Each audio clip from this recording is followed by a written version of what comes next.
I'm sorry, did someone in chat just call Murder Drones Disney FNAF? That is... That is honestly not a... Oh, the Knights of Guinevere's Disney FNAF. Oh, okay, okay. Because, like, I will say, like, Murder Drones, to an extent, has... It's not like Murder Drones is not FNAF-esque in a particular... Like, not in the sense of any of like, the narrative or whatever, but its approach to mystery box world building is something of a kind with that. So far, anyway. In the sense of... It's a show that definitely encourages people to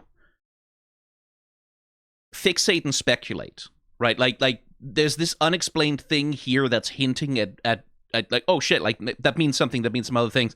And the show is definitely, part of its appeal seems to be built on encouraging people to go off on those like speculation runs, on like theorizing. Which is like, that's a pretty common way of building audience engagement nowadays. Something, to a certain extent, I kind of blame J.J. Abrams for it. I like, not that he was the only reason why, but things like Lost were like big drivers of that form of media engagement, where a lot of what the audience is into is that slow tease of a deeper mystery, of a, like, as J.J. Abrams calls it, his mystery box approach, right? Like this idea that the mystery of that there is a mysterious thing and there's something about it that you might be able to learn or tease out or figure out, that can be extremely engaging. And the thing about, like, the trouble with mystery box approaches, oftentimes they build the mystery box, but then they don't put anything in it that's like that's like rewarding to actually get to, right? That's sort of depending on who you talk to, that's what happened with Lost, right? Like, was that the mystery box was really fascinating, but then the actual thing inside the mystery box was like, oh, that there wasn't much. And I certainly, that's my critique of FNAF, among other things, like also Scott Cawthon being a fucking Republican and donating to, fascists. But certainly, like, the way that FNAF is put together is like, yeah, there's a lot of mystery box in that franchise, but the mystery box is just not hiding anything interesting, right? It's just like, oh, there was a serial killer who murdered kids, and a robot builder who murdered children, and then like, there's nothing in the mystery box that I find particularly interesting or revelatory. It's just sort of teasing out the movements of like a Zodiac killer knockoff. But, that's just me. Like, and I should say I haven't engaged with FNAF super deeply, because every time I've tried to sort of figure out what's going on in there, I just look at the details of what the actual plot is, and I'm like, oh, okay, that's nothing.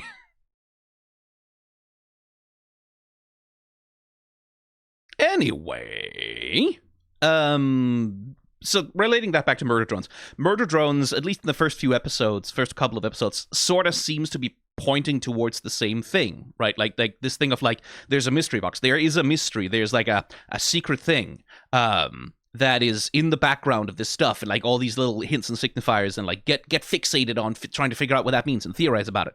And that's not a bad way to engage the audience. It's just, if that's what the show is doing, one of the questions I have going forward is like, okay, so what's in the mystery box? Like, what is the mystery? What is the dark secret that's hiding underneath all of it? And is it worth it, right? Is the secret interesting? But I guess there's only really one way to find out about that, and that is to see if episode 3 does anything else interesting. And also, if the animation keeps improving.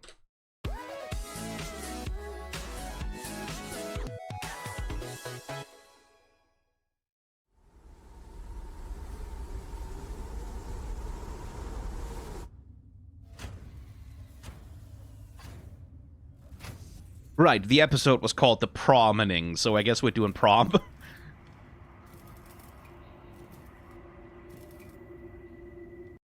Okay, missing.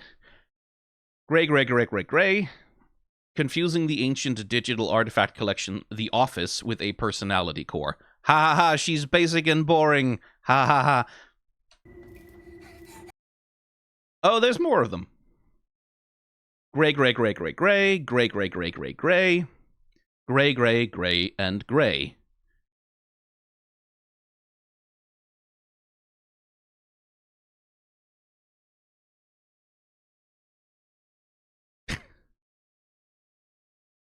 Again, we're playing in that meta space, right? Like, where we can't resist hanging lampshades on our own thing.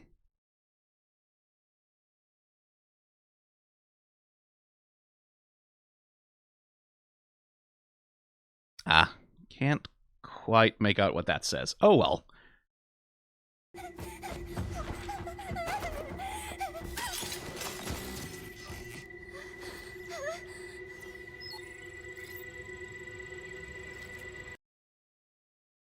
It is very funny to me that a robot might need glasses. Like surely you like okay.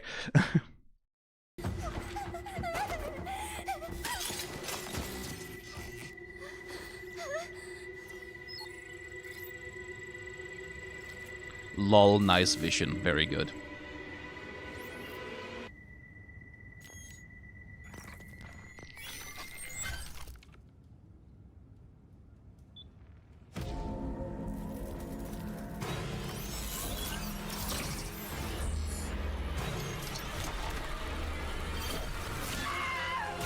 Oh dear.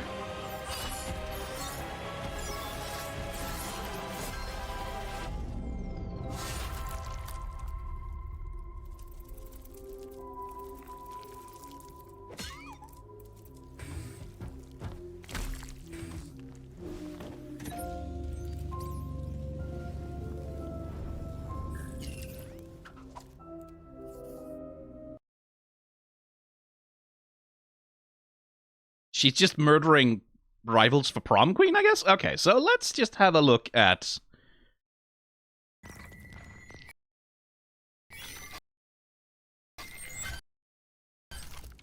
I do like that. I like that as like an application of whatever telekinetic powers that she... tech telekinetic powers that she has. Of just like turning the surveillance camera around so it can't see what's happening. That's quite clever.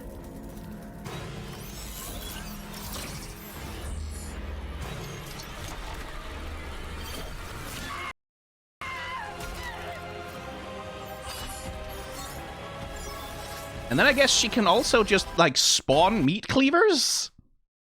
That's an interesting... I don't know exactly... Like, taking control of technology, some kind of magnet power to, I guess, like, rip this girl's arm off or explode it out of its socket. Okay. How does it spawn meat cleavers? And why are they all bloody already? It's a little odd. This, again, is one of those things of, like...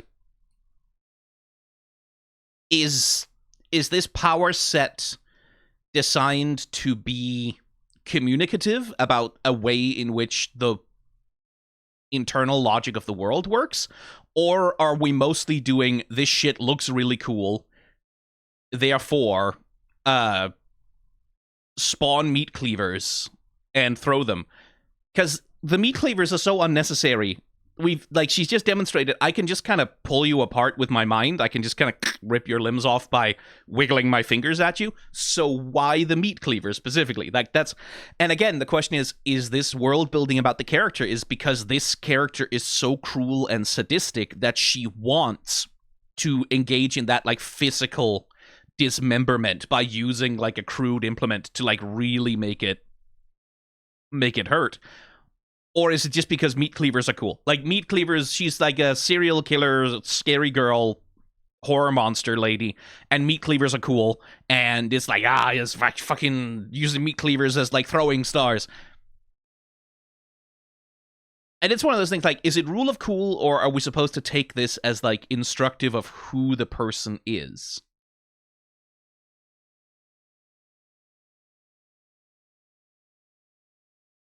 Some nice animation on her hand here, by the way. Again, with the motion blur, but... Like, when she activates, like, whatever it is she does after the thing is, like, steady in the air,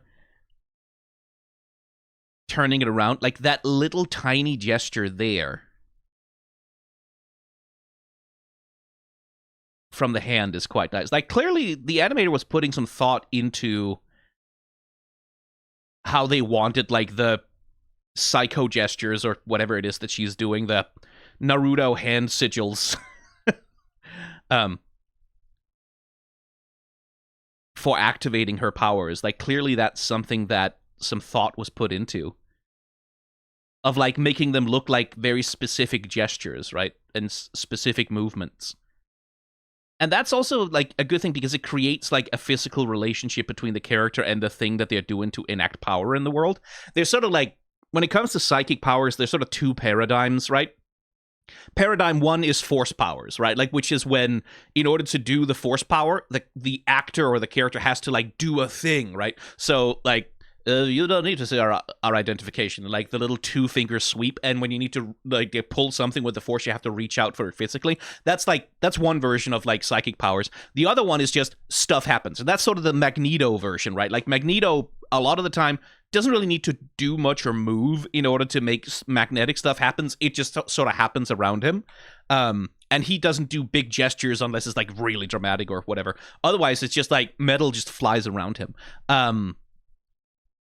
This is sort of more along the force powers line, right? Like, where the activation of these psychic coded powers is tied to specific physical movement within the person, which is like, that's also the Naruto hand signal thing, right? Like, that by performing a specific physical action in real space, you can cause some kind of effect to happen.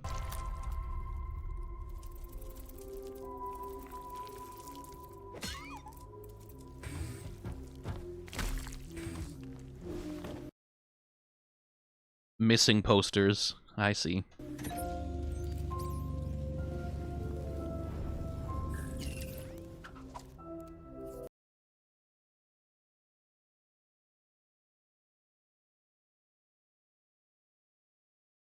This is definitely rule of cool, though, right?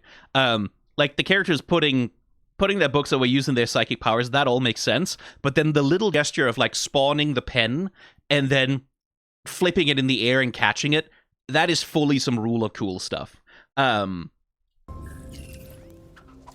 Complete with like sounds. And again, there's that question I have of like, is she doing this pencil flip here because it's instructive of her personality, that she's kind of a show-off, that she's kind of a, I want to do things in a way that looks fancy and cool, and that's like an aesthetic fixation of hers? Or are we doing it because it's rule of cool, like it looks cool visually and therefore we do it?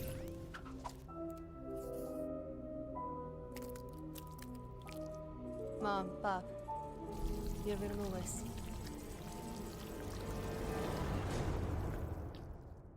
What are you things?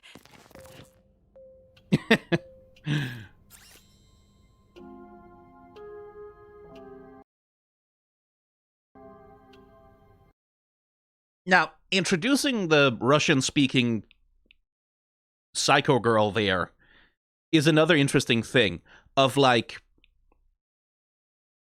the first couple of episodes sort of set up the idea that the main thrust of the narrative is Uzi wants to repair the dropship, go back to Earth, kill the humans in order to, like, take revenge on them for what, like, for the murder bots that they sent, and also to, like, hopefully, you know, prevent more murder bots from being sent.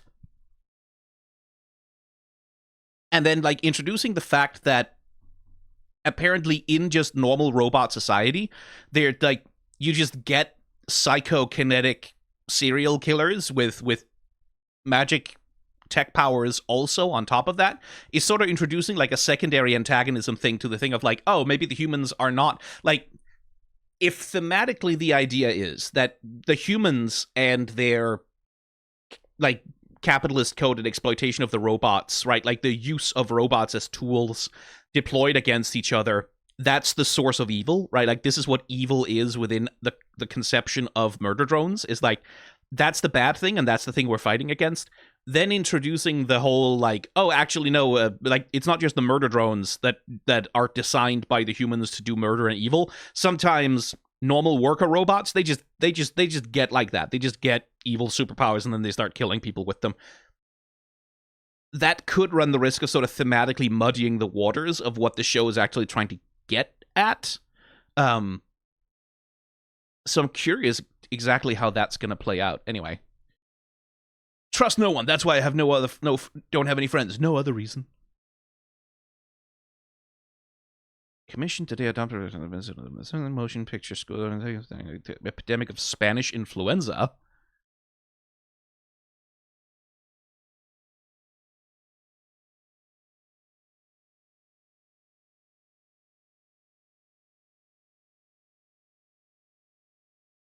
I will say Uzi's a pretty good artist. Like, Uzi is pretty darn good at drawing stuff. A little manic about it, but pretty darn good. Again, those camera movements. Right? Where we get a shot, reverse shot, right? Like, Uzi on the floor looking up at her conspiracy ceiling. So this is her perspective, right? And then the motion of the camera here then implies that this is how Uzi looks and sees, with this like and zoom in, which if that was like a representation of her robot vision, that her eyes just work weird, that would be cool. But other point of view shots in the show so far haven't done that, so it's not clear that that's what it is.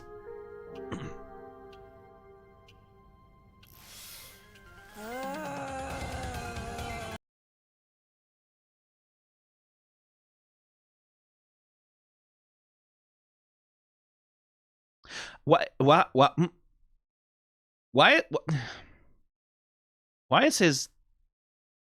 is his head on fire?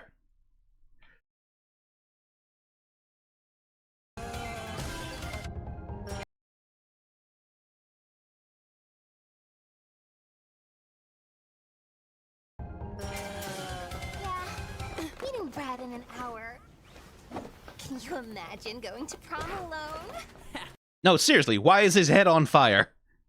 I'd be all like, I don't deserve happiness.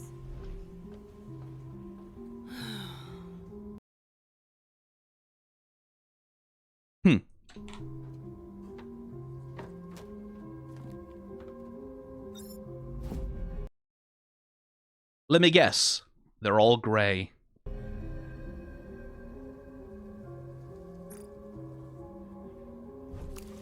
It hilariously wet murder, Jesus Christ. It hilariously creates a world in which having a boring character design is like literally bad for your health. It's like, oh, don't worry. So long as you don't just have an all gray character design, oh yeah, no, you're not going to get serial killed. Don't worry about it.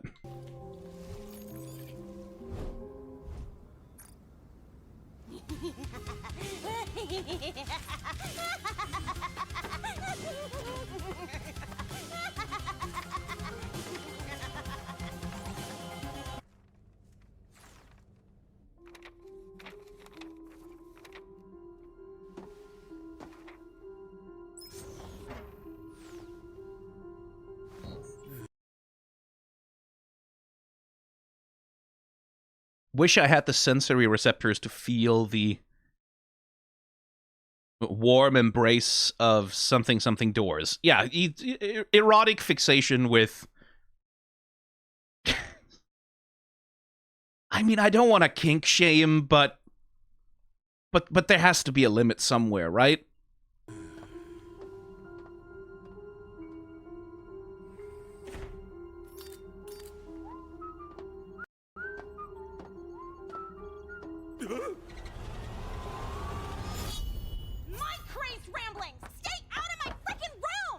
Personal space for very alarming coping mechanisms isn't covered under a non-optional family support structure. I'm sorry for being vulnerable for 5 seconds, okay?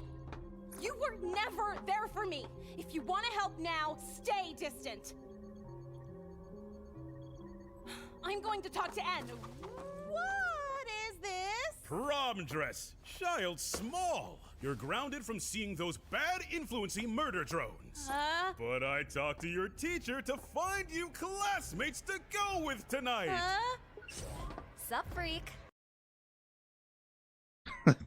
So, again, that thing about plot, right? Like, very much episode 1 setting up this thing of, like, Uzi and N alone against the world out there, like, working to rebuild the thing and go back to Earth.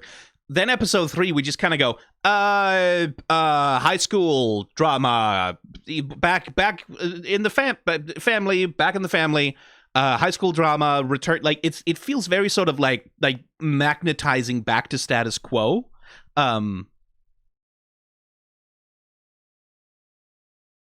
Which is, again, structurally, I wonder where that's going. Because, again, for me, this feels like it's like, okay, so is the show about Uzi actually trying to get to Earth and kill the humans, or is the show meant to be more of like, what if slice of life with robots, but then also murder bots exist? Because either one is fine. It's just I'm having trouble parsing which it is it's gesturing towards.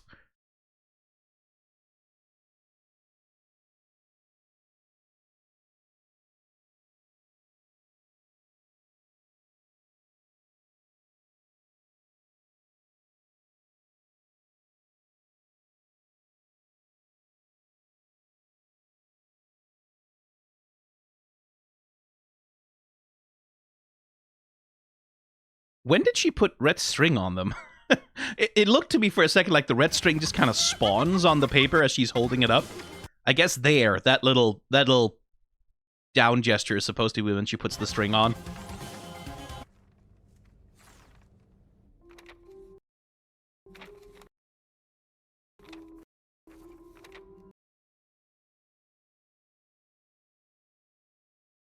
She really is a pretty good artist in the canon of the show.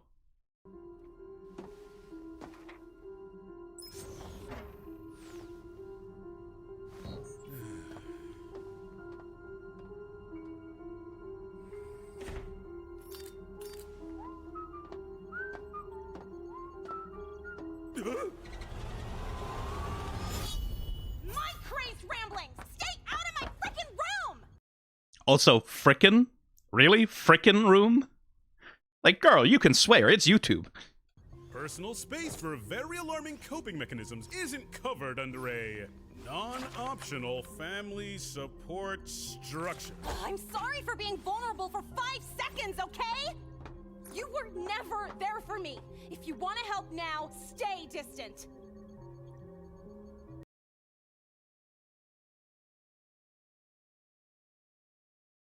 And again, like, back to my question of, like, okay, how seriously are we supposed to take the family drama, right? And I guess it's not much point harping on it too much, just that the show definitely has a tone problem, right? That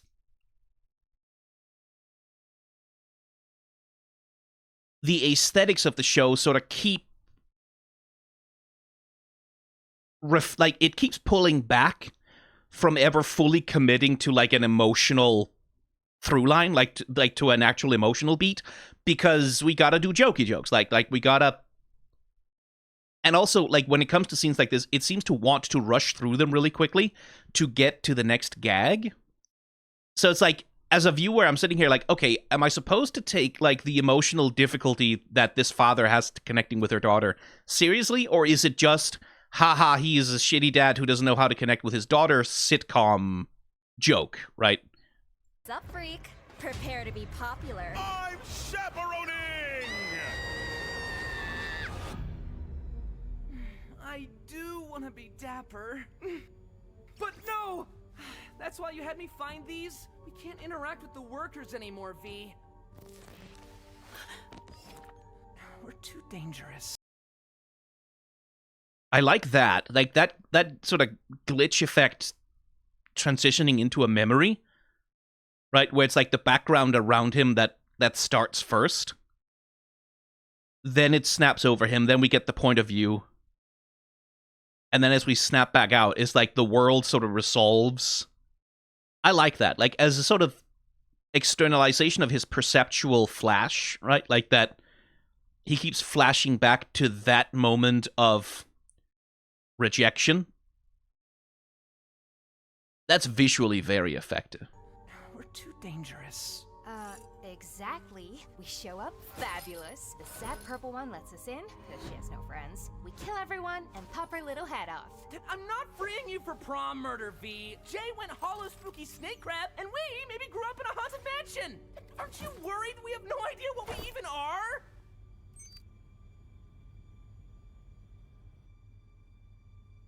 Promise me you and that purple thing will stop prying into that stuff.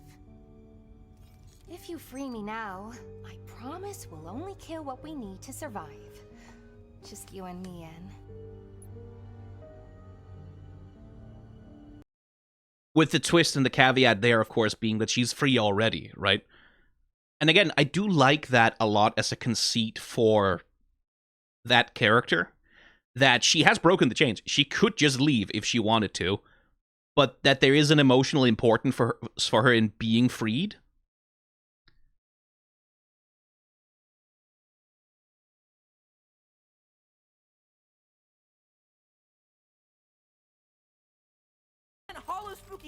I really like that gesture as well.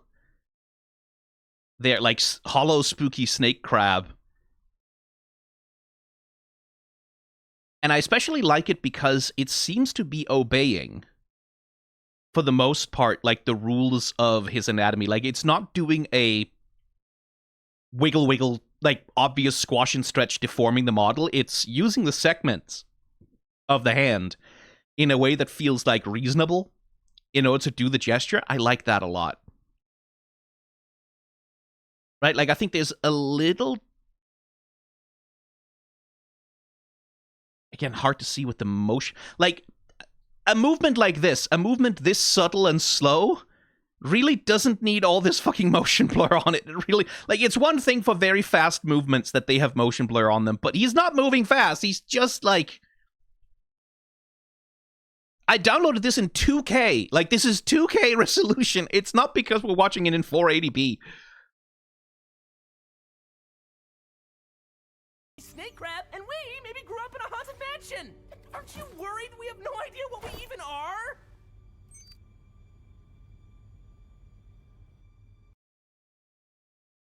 Because, like, definitely with V here, we're operating on like a... I don't know if it's like emotional cope or what it is, but she has like this split personality thing going on, right? Where on the one hand, she's still presenting as a murder drone, right? Still acting with N as though we're going to kill everyone, we're going to murder drone things, don't worry about it, like, I'm still evil. But then on the other hand, she has already freed herself, but she's unwilling to go. And when N isn't looking at her, she seems to have like an expression of like worry. And she's worried about, certainly worried about N prying into their past and finding out where they came from and why. When that purple thing will stop prying into that stuff. If you free me now, I promise we'll only kill what we need to survive. Just you and me, Anne. It definitely has the vibe of someone who's like, that she's to some extent trying to protect N, either from learning something or... And I wonder what the flash there is about. It's over her heart, I guess, but... Oh, right, it's because it's the padlock, which is fucking impossible to tell. Just you and me, Anne. But I do like I like V's slightly odd characterization. Doll, do you ever clean? Я повесила простынь. Они спят.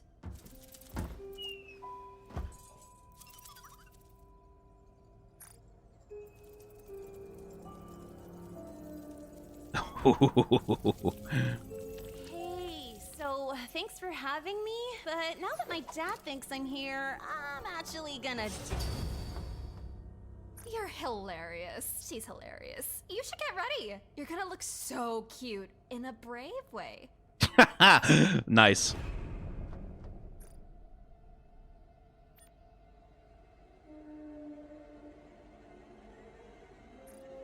Ванная по коридору налево.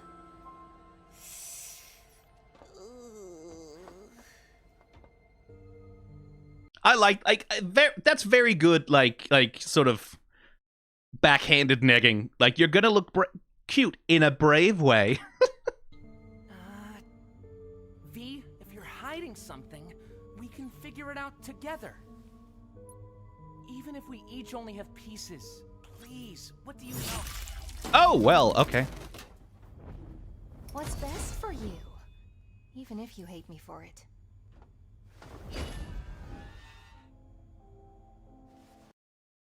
I would have liked them to draw that out a little bit more, but okay.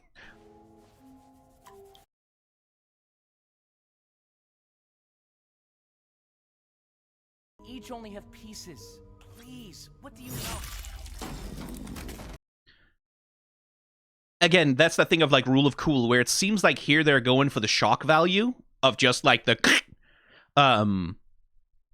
of just the sudden decapitation, where I feel like dramatically it might have been more interesting to sort of have a longer period of V like getting increasingly frustrated trying to persuade N to see things her way, and then finally it's like it snaps, whereas here it kind of comes out of nowhere. And I feel like dramatically there was more tension and more like certainly angst from V that could be mined out of that.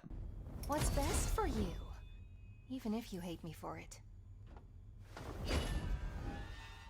Because I don't think it's the wrong move, like that she eventually like gets tired of trying to play nice.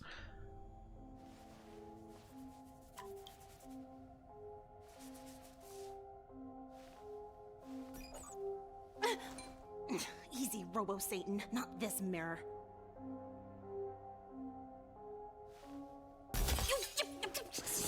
Dude, no one will notice she's missing. Just do your thing, and I'll let in V. We'll see you there. What the How did you not?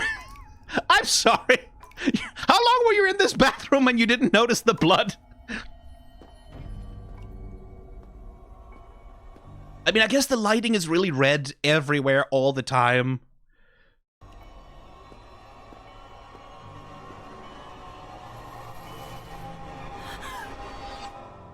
But they weren't exactly doing a good job of hiding it. Oh no, no, no! No, no time! He's gonna come back down and put it on, isn't he?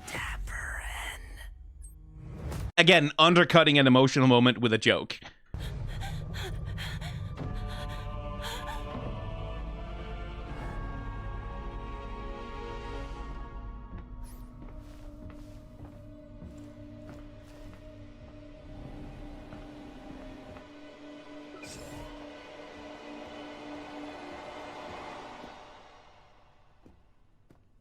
That was fast.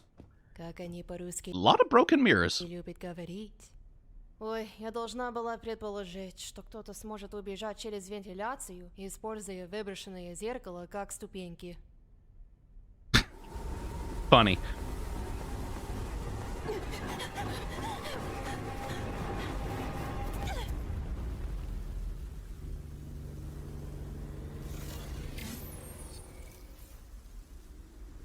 N?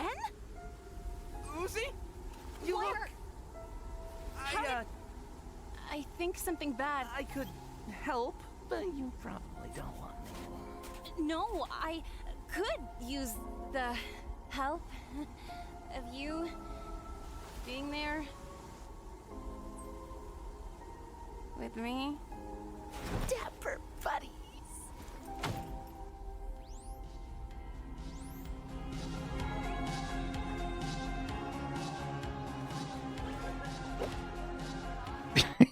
I'm sorry, dude. If you're a robot doing the robot, you deserve a smack in the face.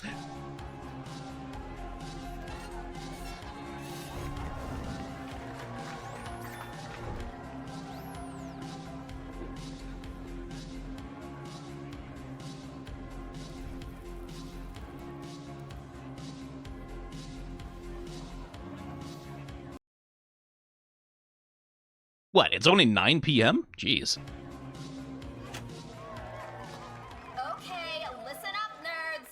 We're doing this a little early, but since the entire prom court mysteriously disappeared, your queen by forfeit is, this. Oh, we're gonna die! Easy, Judgy Bots. V's my friend. She's done with the murder or whatever. We've been hanging. Yes, best friends. So easily manipulated. Prom queen?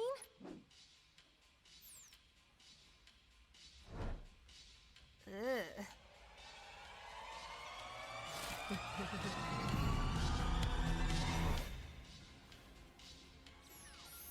So, forgive and forget, or I'll get my dad to dock your frickin' grades! And you can't sit with us, Rebecca!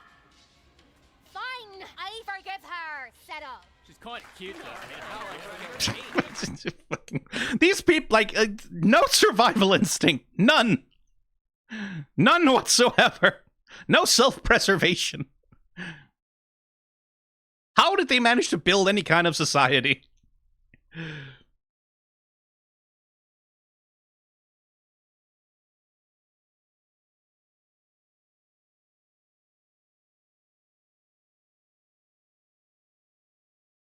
Also, why, like, again, if V's main, I guess V met up with them and they convinced V to put a dress on. I guess that's the idea here. Because if V's just there to kill, theoretically.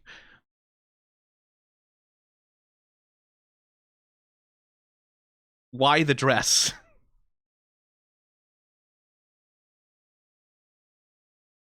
Settle. She's kind of cute, though.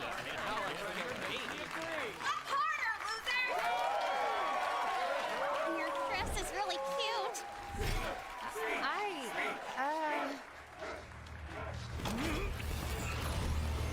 Not the doors.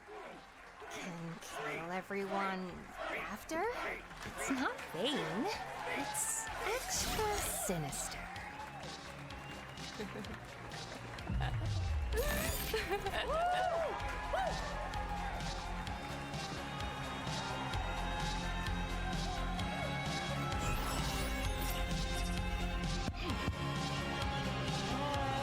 So I guess we're doing a carry thing then.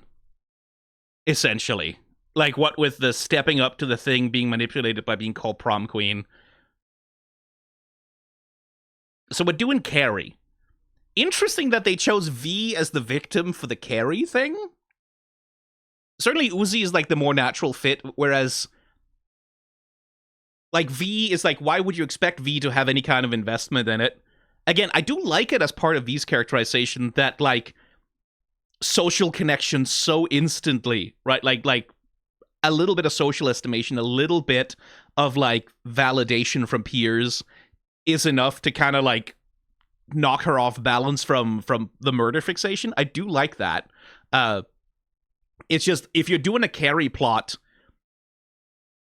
usually the betrayal is the person like is like building up a level of trust with the person and then like ripping it away from them at the last moment, which like the episode hasn't spent time on that. It's all been Uzi sort of trapped in the murder apartment of the Russian doll. Unhand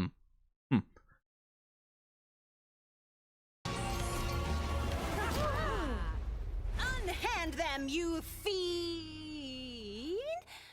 I'm confused. On second thought, you're way hotter than doll. Run, idiot!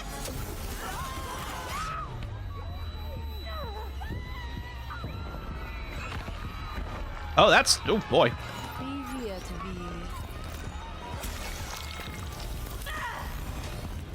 Nasty.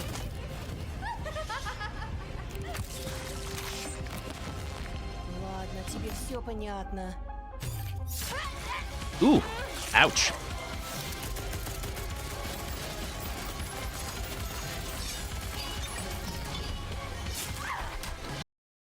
Someone's been playing Metal Gear Solid 2. That's a really nice effect. Like with the, whatever, the magnetic bullet shield thing.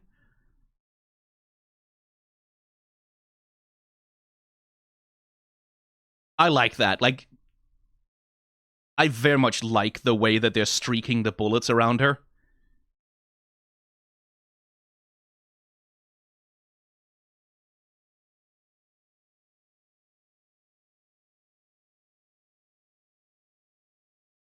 And I guess the storytelling here is that either V killed her parents,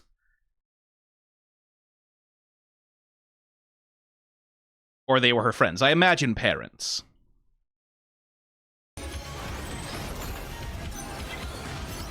Holy crap, what did she do? This isn't what I expected at all. I guess we should,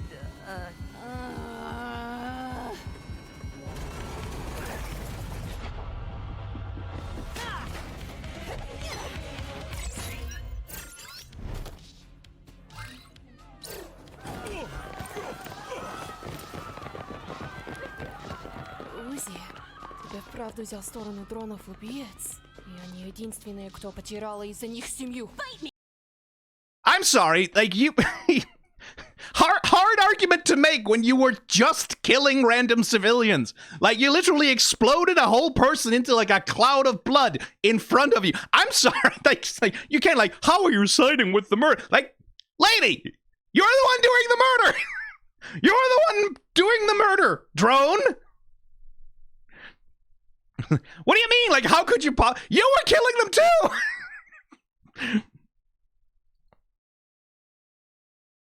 Like, and it looks very cool. Looks very cool and badass and scary, but like...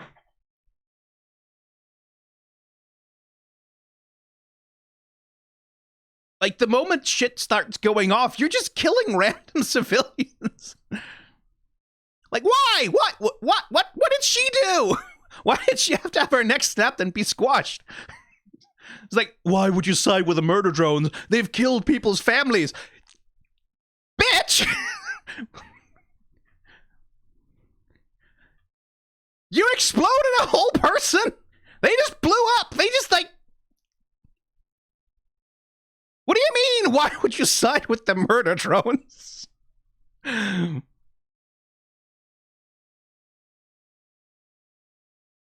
Whoever started this wants us to fight. I'm not dealing with anything well, but I'm done dealing with everything alone.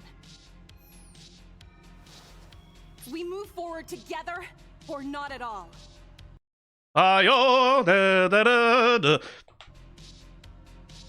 Как мило. Но мне твоя помощь не нужна.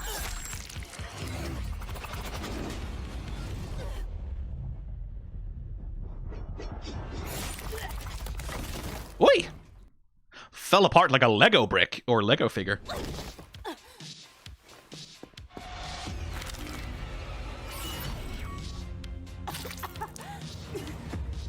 Wait, why are you coughing up blood? You didn't get hit with anything. But one assumes that this is the moment when, like, Uzi at some point has to learn to wield her own... whatever those eye powers are. Her own Sharingan.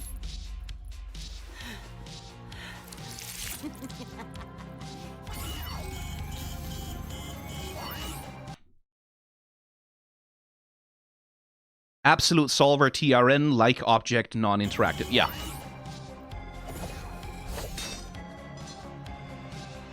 Is she MK walking? Is that what she's doing? Okay. is this? Ew. You look like garbage. You frickin' traitor. As if you weren't using me to try and kill everyone, Miss Petty. Where does this freaking go? Thank you, Lizzie! Shut up, loser.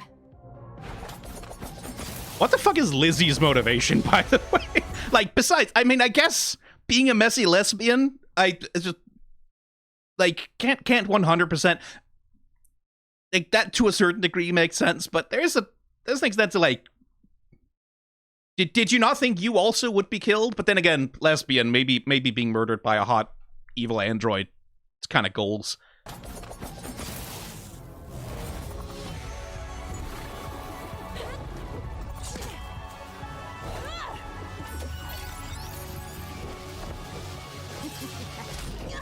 Ow.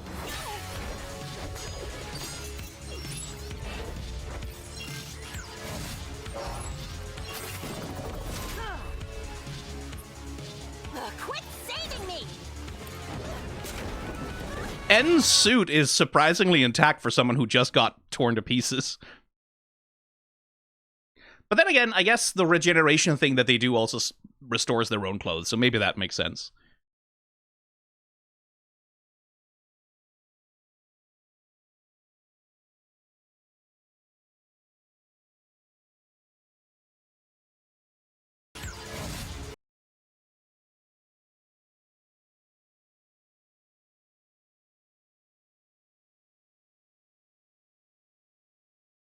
whoever the VFX artist is, like whoever's doing the visual effects animation on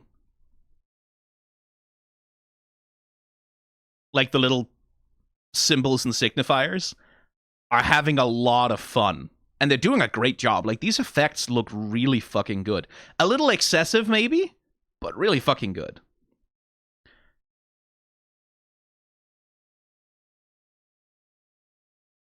And at this point, it also looks like they're choreographing, right, the motions that she's using to activate her powers.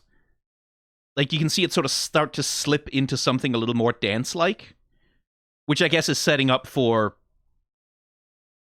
the concept of the scene here, which is like, they're dancing at prom, but it's like a murder ballad, or ballet, rather.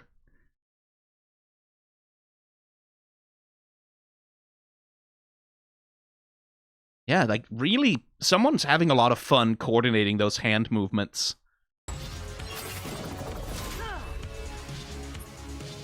Quit saving me!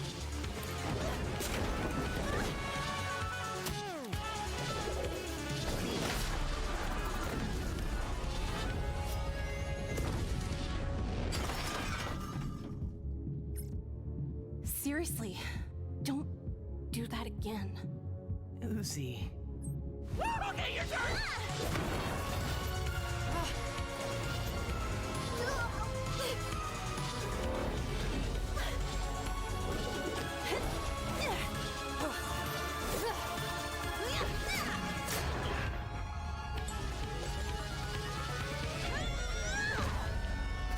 Nice. Look at that.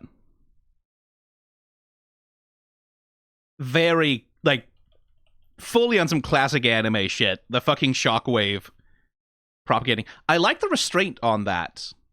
Because, like, there's definitely, like...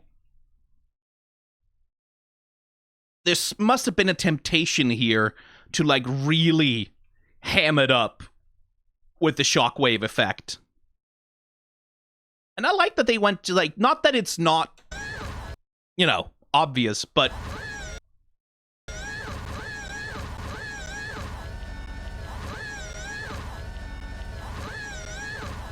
But it's like, it's not like overwhelming. It's not like fully on some anime flash frame effect, right?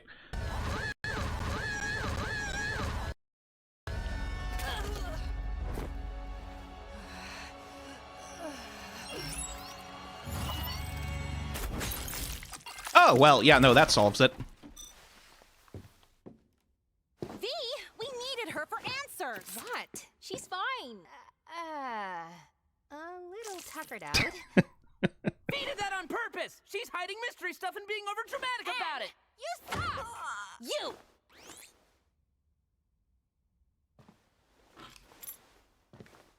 Lucky for you, we're not done yet.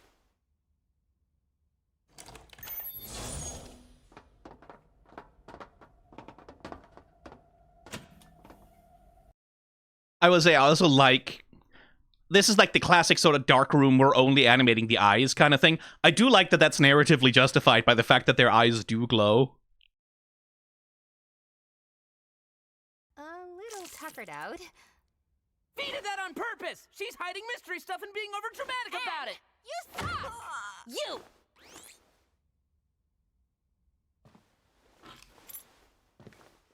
Lucky for you, we're not done yet.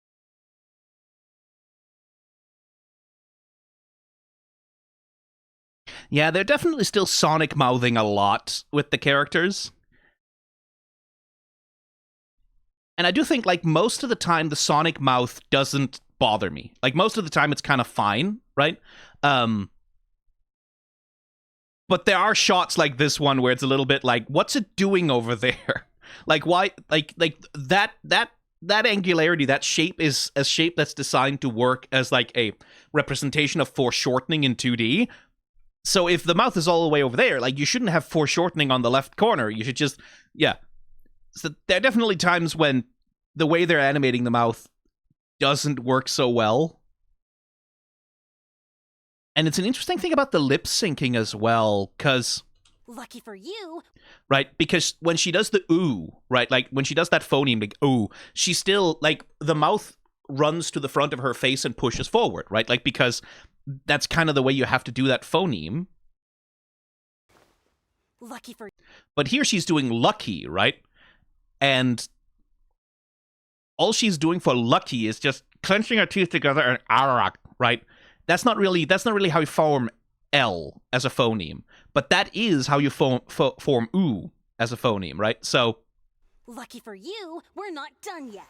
same thing with here, like, we're not done yet. She says done with her teeth, right? When done is like you put your tongue behind your upper teeth and go duh, right? So it's not like done yet. Now you want to see her tongue. Well, yes, no, shut up. But it would help with the lip syncing, is what I'm saying. Not done yet.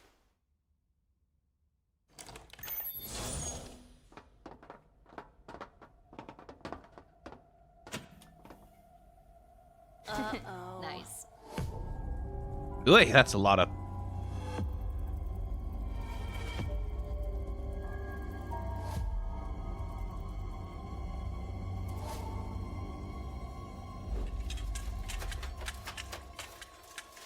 Self-respect.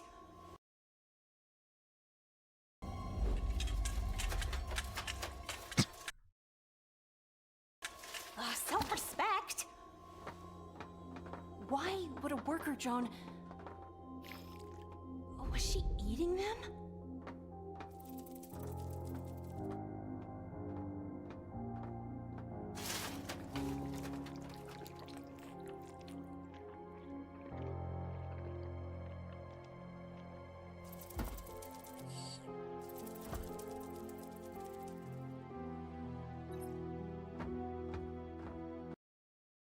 The little gestures of mercy towards the bugs are interesting as a bit of visual storytelling, right?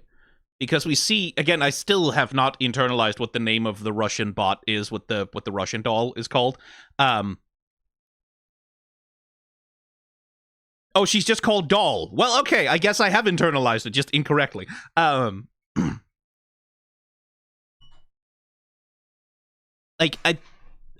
we see her significantly, like, she just kills these little bugs, right? But we see both Uzi and N, like, given an opportunity to step on the insects, hesitating, like, having that instinct not to just simply casually take life for no reason. Which, like, that's interesting as a piece of storytelling, that they have more care for, like, lives that are lesser than them, that are beneath them, whereas Doll, like, perhaps is like her villainy is that she is inclined to kill things which she believes is beneath her, right? Casually, without thinking. Which, like, okay, interesting bit of characterization for Doll, although, again, Doll's characterization is a little bit all over the place, because on the one hand, it's like, how could you side with the murder drones? They killed people's families, she says, like, while being a serial killer and killing people's families. That hypocrisy could be interesting. It's just, in order for it to be interesting, it needs to be actually explored upon, and not just like, look, hypocrisy. Okay, cool, but how does she reconcile that cognitive contradiction herself? Who knows?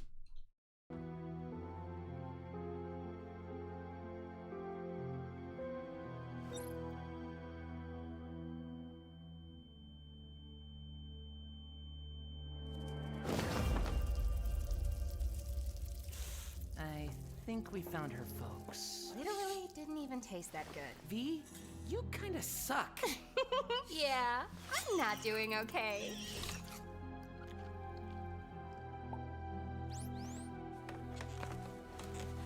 Right. Implication being that Uzi now also is maybe getting the taste for it. But again, what does that signify?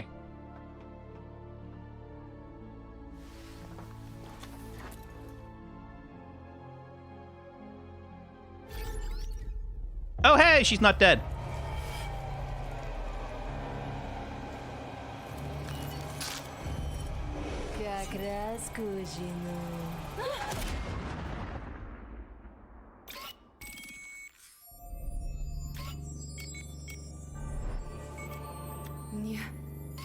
тебе.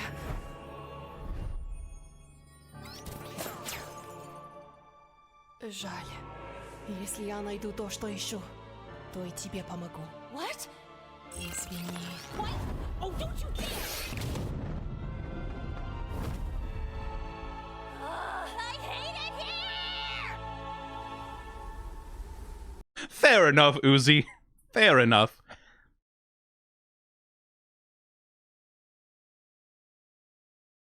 Again, mystery boxing, right? Like, we're mystery boxing here. It's like, she sees that Uzi has the same thing, and she's like, I'm sorry for you. If I find what I'm looking for, I'll help you too, and then she vanishes. The implication being, oh, she's looking for a cure to the thing, that whatever it is that she has, which is compelling her to kill, which is eroding her humanity. Like, again, mystery boxing, right? Like, it's this little pinch of a thread sort of dangling down from the thing, implying more, right? Like, implying that there's a deeper mystery there for you to pull at, and you can really get lost in doing that, right? And the thing is, there's 5,000 different ways it could go, and there's no reason. Like, this is sort of my problem with mystery box stuff and theorizing.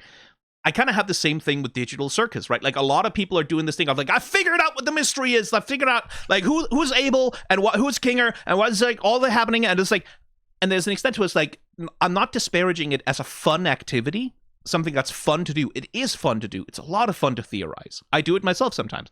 But there is a contingent of the people who sort of engage with media entirely through the lens of theorizing, where it's this thing of like, well, the point is to figure out all of the lore, right? Like, the point is to fill out the wiki, right? Is to figure out all of the stuff that can go in the wiki, and then we can put it together and call it ending explained or lore explained video, and then now we have engaged with media, right? Like, now that we have done media literacy because we figured out the mystery and solved all the clues and the puzzles, and so boom, there we are. And that sometimes occasionally gets a little bit annoying because, again, it's not that it's wrong or bad, it's that it sometimes steals all the oxygen in the room for things like thematic analysis, for things like trying to engage with semiotics, trying to figure out like what is the actual communication here, which part of the human experience is being expressed, right? Like, what, not just what are the things that happen in the lore of the show, but also what does any of that mean? How does that relate to your humanity as a person, right? And Murder Drones so far, right, is playing in a lot of like I said, like a lot of the sort of background gags, and certainly the pilot episode very much, it has that frisson of the person who has read too much TV tropes, right? Of the person who has read so much TV tropes that all of their writing sort of starts to orbit around, I know which tropes I'm using and I cannot help but point them out, right? Like, I'm using this trope. Did you see it? I'm using this trope in the thing. Look at the trope I'm using, because there's this excitement sort of almost to show off the ways in which they are engaging with the thing, right? And Uzi especially, like, there's a certain level of genre savviness that sort of weaves in and out of the show that feels a little bit at, like I've said, sometimes feels a bit at war with what the show is trying to do to engage people emotionally. And that to me is interesting. Like as a piece of media that you have the show Murder Drones, right? Like, that has this sardonic, post-ironic, very millennial in many ways, millennial, early Gen Z, sort of ironic distance to all media, this slightly juvenile disengagement from sincerity, but then at the same time, it also can't help but, like, we sort of get into that immediately with Uzi and N. Like, there's an extent to which it cannot help but immediately go, oh shit, like, there is a heart in here, and I can't help but want to push towards it. And I find that fascinating, like, as a picture of like, as a picture of creativity sort of trapped between two impulses, right? Where on the one hand, we want to hang lampshades. We want to be edgy. We want to be cooler than our material. We want to be smarter than our material. And then on the other hand, that constant drive of like, ah, shit, I like these goopers. I really like these, like my little babies, my N, my Uzi, like these little dumb, silly. I like them, and I can't help but give them like relationships. I can't help but engage with them emotionally. I find that very interesting. But that's a discussion you kind of can't have if what you're doing is theorizing on like the wiki level, right? And I like the discussions where you're sort of engaging with the media as an expression of a form of humanity more. That's just a preference. I like that more, and so it sometimes upsets me when the wiki stuff eats all the oxygen in the room and like becomes the de facto main way that a community engages with it. It's the same thing with power scaling, right? Like it's kind of a kind. I'm sorry, I'm just ranting here. It's of a kind with power scaling insofar as like power scaling is really fun. It's really fun to do power scaling. It's really fun to like think about like, okay, he's shown to be capable. Like, what would happen if these two characters with their superpowers clashed against each other, right? That's really fun. But then there comes a point when people sort of get so into power scaling that becomes the whole lens through which they understand a piece of media, right? It's entirely about sort of crispened potato snacksing out the exact, like, what should this character be capable of? And then whenever a narrative point comes up where a character suddenly pulls new powers out of their ass, then the power scaler is like, well, that's bullshit. Like, that, where the fuck did they get those powers? That's not their pre-established power set. And the narrative engagement is like, well, it's because they accessed some deeper part of their emotional engagement, or it's just, that's the dramatic bit, right? Like, this is the dramatic moment in which the character accesses deeper reserves because they are now an avatar of a thematic point that the story is trying to get at. And it's clunky, but it's like, it leads to sometimes people just kind of refuse to engage with things dramatically, right? They engage with things purely on this, I won't say surface level, because it's not always surface level, but like on this through this very specific lens, and then engaging with things dramatically, engaging with things emotionally is sort of like, that's just sort of shoved to one side, which like, yeah. Anyway, that was a whole thing. Oh, that's where I left my excuse to be outside right now. Speaking of lampshade hanging, by the way. And like, and it is that thing, like, the thing with lampshade hanging is like, that was a good joke. I quite liked that joke, actually, right? Like, we get this establishing shot of someone outside, and then it's like, oh, that's where I left my excuse to be outside right now. And then the show kind of goes, yeah, no, we just needed an excuse to put someone outdoors so that they could observe a scene or see something or have something horrible happen to them. Probably something horrible, because this is an entirely gray character, and we know what happens to gray characters in this show. It's a very good joke, but it is still a thing of like, yeah, but even though you hung a lampshade on it, it's still a scene where there's a very weak justification for it to happen, because there's just a random character we've never seen before who's outside for no fucking reason. Like, the scene itself is still dramatically weak, even though you're hanging the lampshade on it and making a joke about it, right?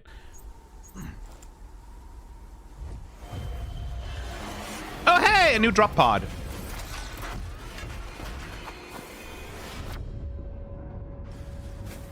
Why the teddy bear?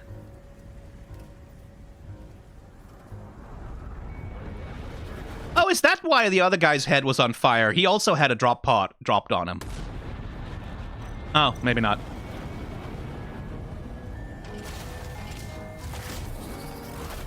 Ooh, multiple drop pods.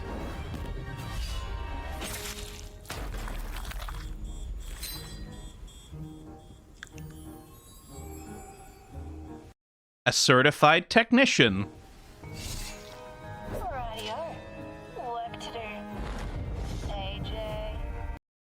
I guess her consciousness got sent back to Earth, and they just, like, launched another bunch of drop pods. My, the twist! Again, the twist seems like it's sort of, well, I guess, like, it's a technician from Earth. Maybe this character will have access to some lore dumping.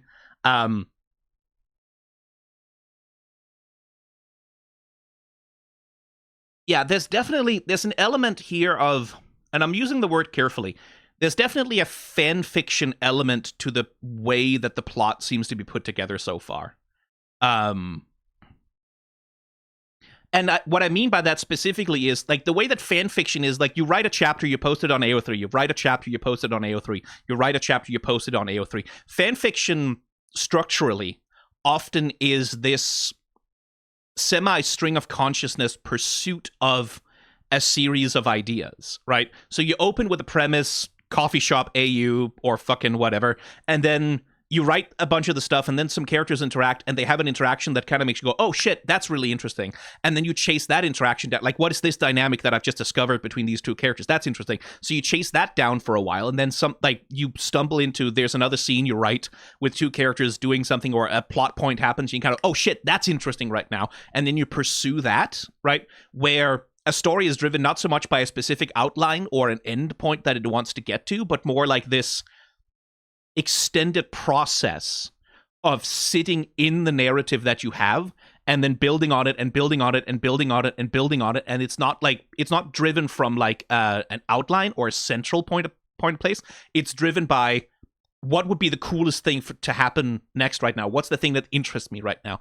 Something about Murder Drones so far feels a little bit of that kind, where it starts with a premise, but the premise is sort of like, okay, but within the character dynamics that we have right now, what's the most interesting thing for me to pursue right now?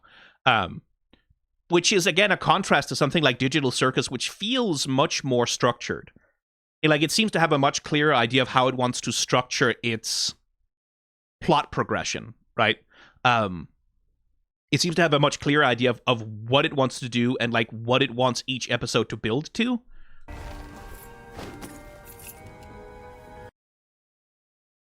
A key to the earth, you say? Maintenance work. Right. Doink, doink.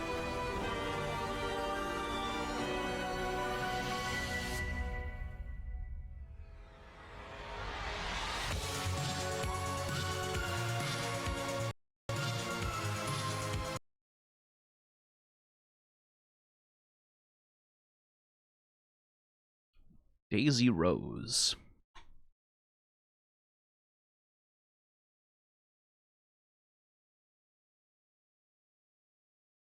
And by the way, calling something fanficky, or saying that it's like fanfiction, or it has fanfiction-like qualities, that's not really a put down. That's something that bothers me a lot when people just use it casually as like, oh, fanfic mean bad. No, it's not. It's a way of doing it's a way of writing stories. It's a mode of storytelling. It can be done poorly, it can be done very well, but it's not like, because something is fanfic, therefore bad. Like, no. Most of everything is bad. Like, have you watched anything on Netflix in the past 10 years? Anything on TV in the past 30 years? Most of everything is bad. Most of everything is kind of trash or mid or just straight up horrid, right? Most of everything is that. Same thing goes for fan fiction. But that doesn't mean that because TV, therefore bad, or because Netflix, therefore bad, right? Okay, so Daisy Rose, not a lot of credits. Started in 2020 on the Whistle Stop Choo Choo Charles. Oh, she had a role in the video game? Cool. Untitled UFO Project, and then Murder Drones are like her primary things. She is going to be in Sonic Genesis Adventures, the animated series, though. Whatever that is, as Whisper. I don't know if that's a web series or what it is, but cool.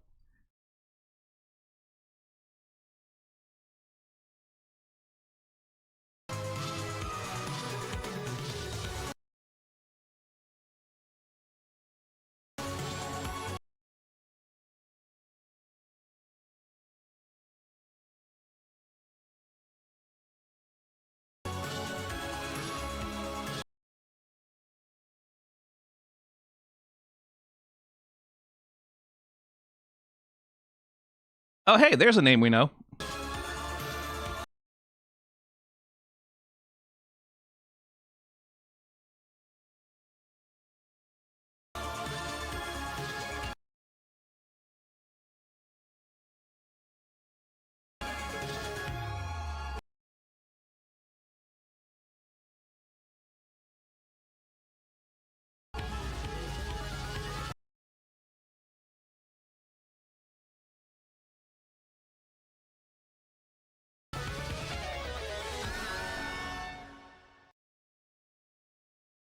Yeah.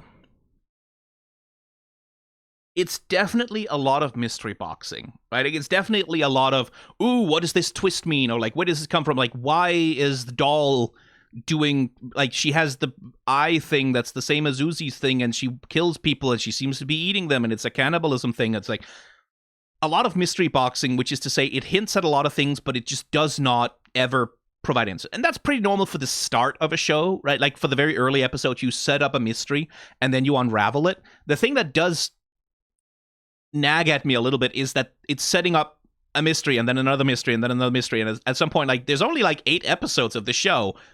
Maybe you should pick like just 1 or 2 mysteries and like the next one could be for a next season. Not that I don't know if this is getting a next season. I haven't seen anything about that, but still. And it definitely, like, that's the sort of the downside of the fanficky thing, right? That sometimes it feels unstructured. That's definitely the first, again, we're only in the first 3 episodes, maybe they pull it together, but certainly the first 3 episodes have felt quite unstructured in where the hell is the story trying to go, right? Like, what's it trying to move towards, right? Like, what's it building itself towards centrally, which again is one of the things with Digital Circus, is like Digital Circus from episode 1 seems to have a pretty clear idea of what it wants to do emotionally with the characters, which is like, it's this relationship between you and like the body that you're stuck in kind of vibe, right? Where it's using the derealization of being in a virtual world and like the sort of malleable, unreal, fictional nature of the circus as like the staging ground for, here's a bunch of characters with identity crises and neuroses, right? Like, which are externalized in the ways that they're capable of behaving in these adventures. Like, there's a strong thematic through line centrally with the Digital Circus, which I felt like I was picking up on from very quickly from episode 2 on, I think.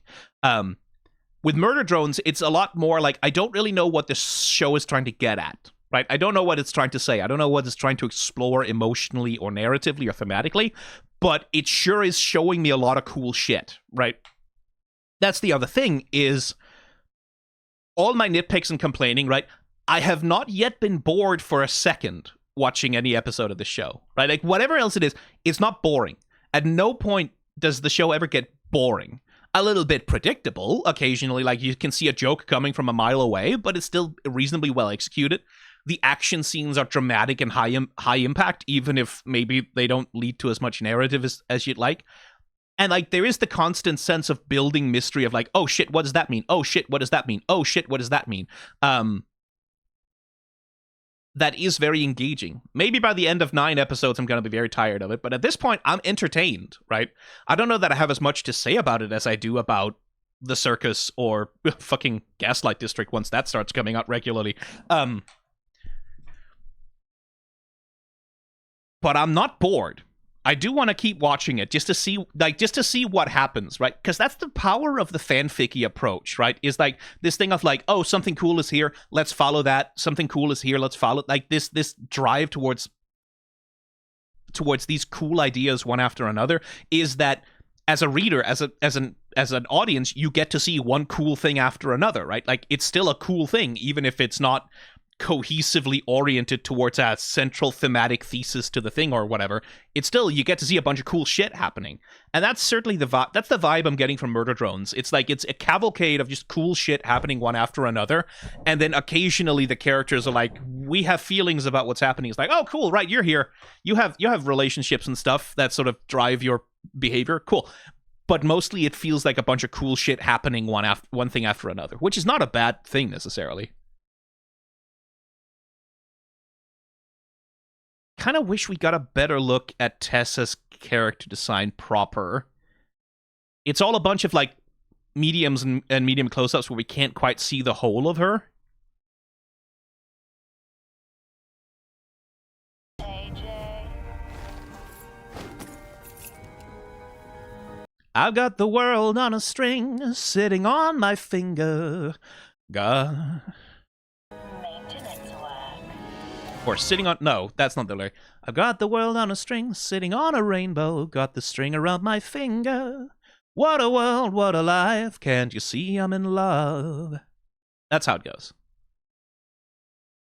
I kind of wish I could see more of it. I kind of do dig the astronaut thing.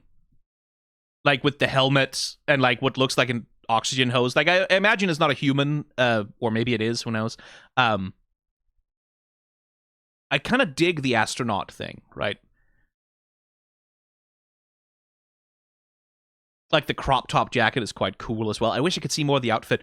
The knight sword is a little bit interesting. Again, it's that thing of, like, does she have a knight's sword because it's a relevant characterization of her, or does she have a knight's sword because knight's swords are cool? Because knight swords are cool. Very cool. But is that why she has it? Is, like, just because that's a cool thing for her to have? Or is it because, oh, she's like a crusader, or she's like a knight errant, or someone who's, like, sworn an oath to uphold to the fucking company back on Earth, and she sort of sees herself as honor-bound? Like, who knows? Not that the show needs to establish that in the first 30 seconds of her appearance. It's just because the rest of the show has not been consistent about tying things thematically to characters like that. I don't know yet, but I'm curious. I'm curious to see. The animation is, like, it's not... Episode 2 to 3 is not as big of a leap in terms of animation quality as episode 1 to 2. But there are definitely, like... It's a mixed bag, but there's definitely a lot of... Like, the camera work, I think, in episode 3 is already better than it was in episode 2. They still do a little bit too much of the dramatic push-in. They do a few too many of, like, the dramatic camera movement that looks cinematic for the sake of a dramatic camera movement that looks cinematic. But it's, like, getting more consistent and less excessive, right? It's slowly recovering from Michael Bay syndrome. Well, it doesn't quite have Michael Bay syndrome, but, like, the Michael Bayesian approach to camera work is that some shit needs to be happening in the frame all the time, right? That's the Michael Bay approach to camera work, is like some shit in the frame needs to be happening. There needs, like, the camera needs to be rotating, the background needs to be moving, the camera needs to be shaking, like, it needs to be rotating around some stuff, or someone needs to, like, something has to be happening in the frame all the time. That's Bayesian camera work, right? Murder Drones isn't quite that. Like, it understands stillness, but there are definitely, like, there are elements of, like, the constant handheld camera wobble that definitely, like, that so much of the time feels so much more like, oh, that's cinematic because of, in cinema, you will have handheld camera wobble on stuff, rather than being motivated by specifically, like, this scene needs a handheld thing, right? Because it understands stillness, right? Like, the scene with the mirror here, because it's a horror themed scene, right? It understands that having a very still camera can be good for building tension, right? Like, and it also allows you the opportunity to break that tension by, when her power activates and it smacks the camera, then the camera starts wobbling, then the camera starts moving, then instability happens, right? And that's a motivated use of camera work, right? Like, that's a motivated use of the camera to indicate, like, a change in the mood of the scene, right? We go from stable to unstable, right? That works. Effective, right? And that's motivated in a way that a lot of the other camera moves just kind of don't feel motivated in the same way. This shot, for example, right? We have Uzi. She sees the blood drip on the floor. Again, how did you not notice it sooner? You were in there changing your clothes. How was it not the first thing you saw? Girl, the whole fucking shower curtain is just splattered. You cannot be this blind. But then we get this cut to a reverse shot, right? Where it's this perspective almost as though, looking out from underneath the shower curtain, someone's looking out at her, right? Like, from the perspective of a cockroach, it sort of seems like it's filmed, right? But there is no cockroach there. There is no character. There is no looker, right? Like, there's no one looking. And in horror cinema, you might use a shot like this, like, looking at the protagonist who's in danger from the perspective of someone watching her from somewhere, right? That's a way to build tension and build uncertainty. Is like, oh shit, is that because the murderer is there? Is that because there's someone watching her who's going to jump out at her? You can use that to fake people out. But the problem is, here we already know that no, there isn't. Like, we have already established that Doll and the other one, forgot her name immediately. We've already established that they're out there, and they're not interested in killing her yet, right? Like, so we know that she's not in peril like that. And so, again, the camera moves that are sort of the thing they're trying to do cinematographically just doesn't quite work with what the scene has set up.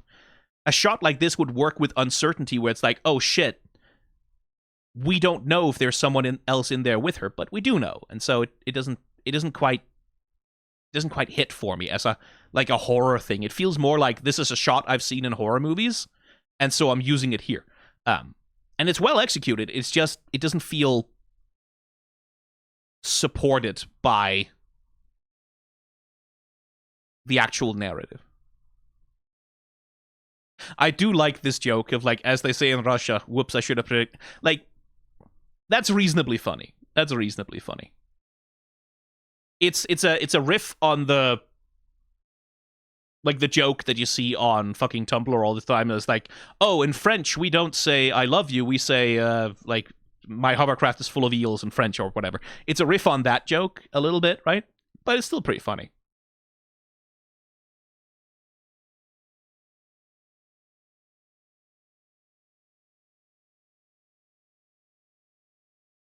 But yeah, the character animation is definitely improving, right? It's definitely getting more.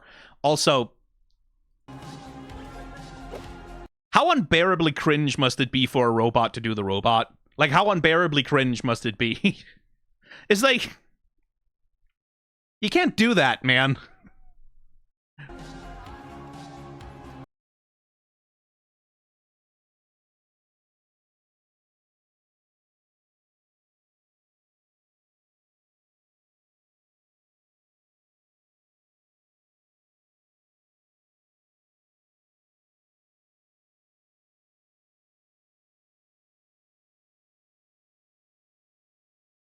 Let's see, where is... Ah, there we go.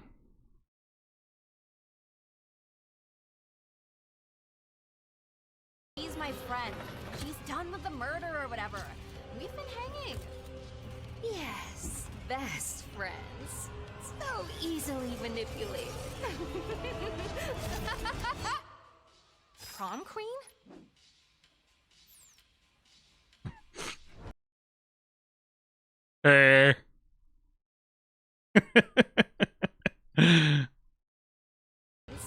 So easily manipulated. And that's another solid joke, right? Like, so easily manipulated, and then it's like, wait, I'm prom queen? Prom queen? And it's like, oh no, guess who is actually easily manipulated? And again, I do like that as a point of V's characterization, right? She knows more than she's letting on, but mostly she wants to not act on that knowledge, right? Like, she wants to shove it down, repress it, not think about it, and especially doesn't want N to know about it or understand it, right? But clearly, somewhere in there is a lonely heart that's, like, desperate for validation. I like that a lot. And it squares with, like, that flashback they had where they grew up in a haunted mansion or whatever. That, like, once upon a time there was more tenderness between them, probably. But Jay has always been the bootlicker of the trio, I suppose.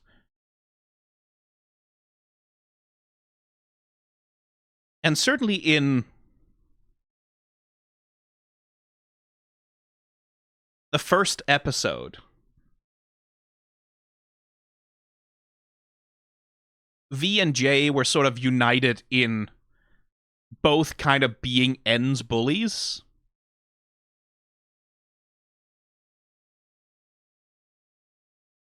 Which then, I suppose, sort of seems like that V, far from really wanting to, is mostly someone who just sort of goes along with things from the perspective of, like, well, this is the best way to sort of avoid the most trouble.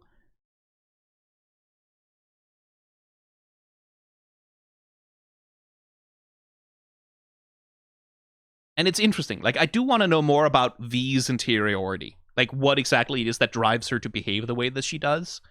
J seems more monodimensional at this point. V is interesting because she has a secret, and she seems to be willing to go out of her way to hold on to it. even to the point of like hurting herself and her relationships. And that's an interesting place to be for a character. Again, I hope it's something that actually gets expanded upon, but okay, yeah. I guess we'll continue to episode 4. Was episode 4 the one where everyone's like, oh shit, episode 4 is the one that like that goes off, that goes harder? Was that episode 5? It was one of them anyway. It's episode 4. Okay, we'll go on and see episode 4. See what happens. I think I'm starting to dial into the level that the show is operating at. And I'm having a good time. I really do want that to come across, is all of my nitpicking, all of my this camera angle doesn't work, or all of my, like, whatever. It's not about trying to tear the show down or say that it's bad. This is how I engage with things. Like, this is how I engage with most things. Most things I engage with have flaws. Most things I engage with have flaws, and they aren't perfect. And I have fun engaging with it by going, oh, that doesn't work, that doesn't work. Why doesn't it work? Oh, right, that's why it doesn't work. This is my enjoyment, right? I don't necessarily, like, it's not about being dissatisfied or complaining. It's about engaging. It's about thinking about what I'm seeing and how I'm feeling about it and why. Unhand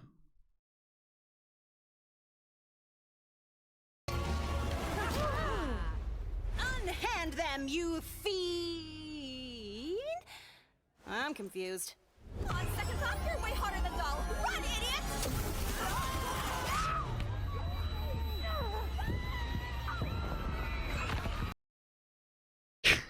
It's still funny. It's still funny the way it's like, how could you side with the murder drones? Tearing people apart. They're killers. They're killers and they murder people. Splat. That's still funny. That's still funny to me.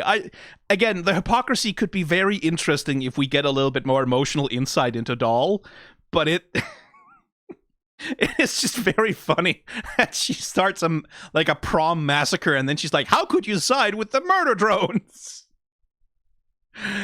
That is genuinely very funny. Anyway, I think that's probably about all I have to say about this episode. We'll keep going. We'll see. We'll keep going. And again, I keep hearing that the show keeps developing and getting better as we go, and I'm kind of excited to see that. So, yeah.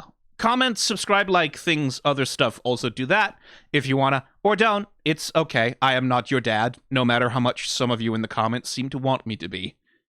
It's a little weird.